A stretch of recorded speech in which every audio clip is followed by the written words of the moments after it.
The 15th of April, 1945, southwest of Bergen, Nazi Germany. The British 11th Armoured Division liberates Bergen-Belsen, one of the worst Nazi concentration camps, which would epitomize the true bestiality and horrors of the Nazi regime and its death camps. The British forces find 13,000 unburied dead bodies and almost 60,000 prisoners who are sick and starved. More than 13,000 former prisoners, too ill to recover, will die of various diseases such as typhus and tuberculosis during the months following the camp's liberation. The British forces capture male and female Nazi personnel responsible for these horrors and force them to help bury the dead bodies in mass graves. One of them is Franz Stofel. Franz Stofel was born on the 5th of October 1915 in Hamburg, then part of the German Empire. Following World War I, a number of right-wing extremist political groups emerged in Germany. One of them was the Nazi Party, which, beginning with the onset of the Great Depression, rose rapidly from obscurity to political prominence, becoming the largest party in the German parliament in 1932. On the 30th of January 1933, Adolf Hitler and his Nazi Party came to power in Germany. Stofel, a clerk by profession, decided to join the Reichswehr, the German army, where he served from October 1934 to 1935.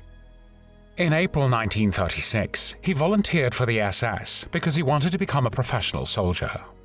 As a result, he became assigned to the SS-Totenkopfverbände, or Death's Head units at Dachau concentration camp. The Death's Head units were an independent unit within the SS, responsible for administering the Nazi concentration and extermination camps throughout Germany and later occupied Europe.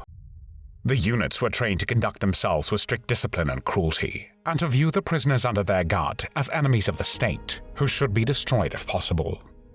They were responsible for facilitating what the Nazis called the final solution, known since the war as the Holocaust, which was the genocide of Jews in Europe. In 1938, Hitler announced that they were to become military units. Some groups were then discharged from guarding the camps for combat duty, serving in Poland and the Soviet Union. As the units were trained to be barbaric in their treatment of the camp prisoners, so too did they act on the field of combat. Death's Head units were known to be cruel and ferocious warriors. While at the beginning of World War II, they had some 24,000 members, including reservists, by January 1945 that number had increased to 40,000. The Second World War began on the 1st of September 1939, when Germany invaded Poland. From March 1939 to January 1944, Stofel headed small work details in the warehouse area of Dachau. Established in March 1933, Dachau was the first regular concentration camp built by the Nazi government. In October 1933, Dachau's commandant Theodor Eicke introduced a system of regulations which inflicted brutal punishments on prisoners for the slightest offenses. In the camp, Eicke was known as Papa Eicke, and his guards as Papa Eicke's boys, and under the slogan, "Tolerance means weakness," he advised his men that any SS man with a soft heart should retire at once to a monastery. Eicke ensured that the Dachau camp served as a model for all later concentration camps. It also became a training center for SS guards who were deployed throughout the concentration camp system. One such guard was Franz Stofel, who in mid-January 1944 was transferred to the Mittelbau-Dora concentration camp complex, where from August 1944 he served as a commando leader for the construction of a satellite camp in Kleinbodungen. From the 3rd of October 1944 to early April 1945, he was a commander of the Kleinbodungen subcamp. Mittelbau-Dora served as a subcamp of the Buchenwald concentration camp until it became independent in 1944. The slave laborers from Mittelbau-Dora were used not only to produce V-weapons such as the V-1 flying bomb and V-2 rockets, which were aimed primarily at London, but also to extend the nearby tunnels in Kohnstein, which is a hill that served as a natural protection against the Allied bombing for the underground factory named Mittelwerk, in which the V-weapons were produced. These so-called weapons of retaliation, as the Germans called them, were constructed and stored in the underground facilities and bomb-proof shafts. The inmates at Mittelbau-Dora were treated in a brutal and inhumane manner, working 14-hour days and being denied access to basic hygiene, beds, and adequate rations.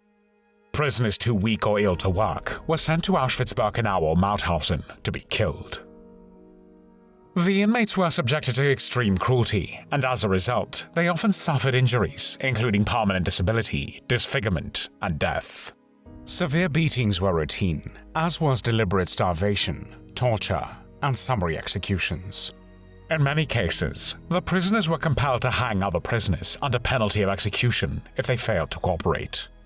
The death toll at Mittelbau-Dora was high, with estimates suggesting that around 20,000 prisoners died because of the camp's conditions, including malnutrition, exhaustion, and disease. Near the end of the war, when Germany's military force was collapsing, the Allied forces closed in on the Nazi concentration camps. The Soviets approached from the east, and the British, French, and Americans from the west.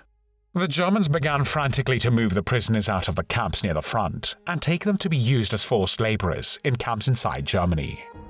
Prisoners were first taken by train and then by foot on death marches.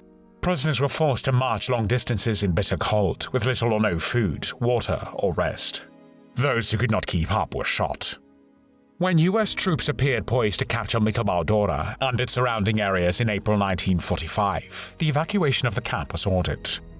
Stofel was one of 45 SS men who led a brutal death march of hundreds of Kleinbodungen inmates to Bergen-Belsen concentration camp in Lower Saxony.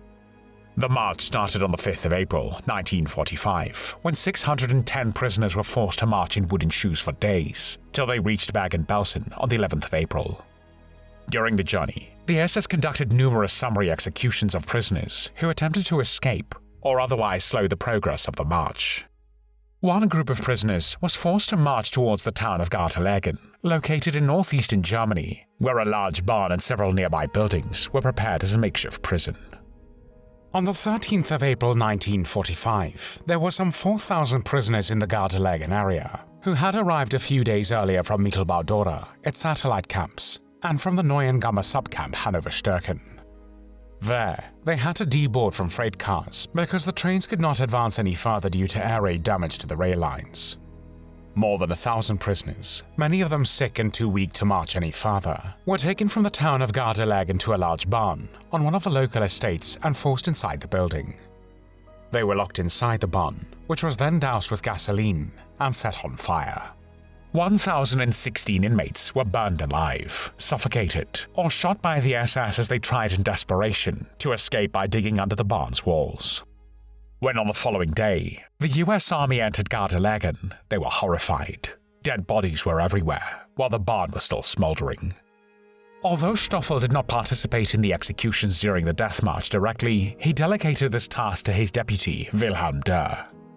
Ernst Popner was one of the 610 prisoners who was forced to march from Mittelbau-Dora to Bergen-Belsen. According to his testimony, the first day they marched from 7 a.m. until dusk and they covered 51 kilometers. They received no food from the SS, and most inmates wore only clogs. On the first day of the march, 2 men collapsed, and some of the fellow prisoners put them on a handcart, which they then pulled along. The prisoners and SS guards then took a break overnight on the field next to a barn about 3 kilometers from the town of Osterode. On the following day, the 6th of April 1945, Wilhelm Dörr took the 2 men who had collapsed the previous day, and another man who had also been in a distressed condition, into the barn. He made these 3 men kneel down, and he shot 2 of them in the back of the head, firing 2 shots at each of them. The 3rd prisoner tried to escape, but Dörr shot him as well. He then ordered some prisoners to dig a shallow grave near the barn and bury the inmates that he had just shot. On the 15th of April 1945, 4 days after Stofel and his group had arrived at Bergen-Belsen, the camp was liberated by British troops. The British found around 60,000 starving prisoners in the camp, most of them seriously ill. Shortly after the liberation, Franz Stofel was captured by the British forces together with his fellow Nazi criminal colleagues such as Josef Kramer, the commandant of Auschwitz-Birkenau, and the last commandant of Bergen-Belsen. After evacuating Bergen-Belsen, the British forces burned down the whole camp to prevent the spread of typhus. During its existence, approximately 50,000 persons died in Bergen-Belsen, and more than 13,000 former prisoners, too ill to recover, died after liberation. Justice finally caught up with Stofel when he was tried at the Belsen Trial, which began on the 17th of September, 1945. He was indicted for the atrocities which had occurred during the death march from Mittelbau-Dora. At the trial, Stofel refused to confess to any of the charges brought against him, and claimed that neither at the concentration camps where he served, nor during the death march, did he kill anyone. Stofel claimed that the prisoners who had bare feet were allowed to sit on the handcart. However, he did not mention that they were shot the next morning. Stofel also added that during this death march, the prisoners had good sleep at night as well as enough food.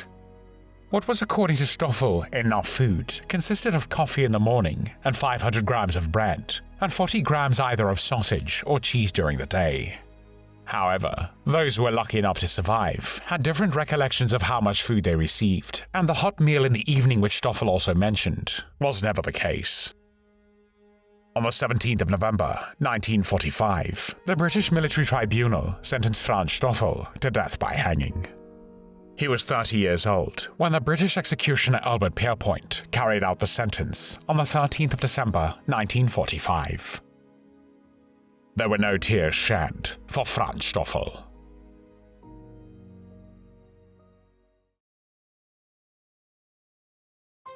Thanks for watching the World History Channel. Be sure to like and subscribe, and click the bell notification icon so you don't miss our next episodes. We thank you, and we'll see you next time on the channel.